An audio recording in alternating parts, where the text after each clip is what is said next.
ठारूशा भरिसां ॿ ॾींहं अॻु फुरथियल कार खे पुलिस भोरटी लिंक रोड तां मुक़ाबले बाद हथ करण जी दावा कई आहे।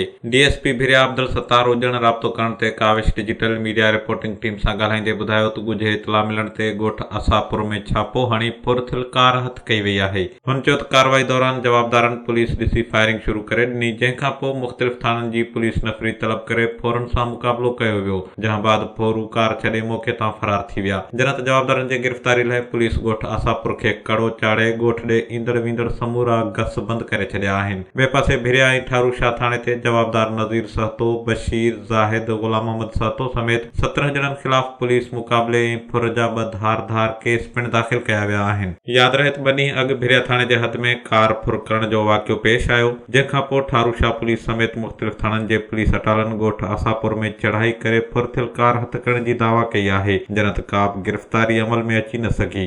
DM Soomro Kawish digital media reporting team ठारूशा।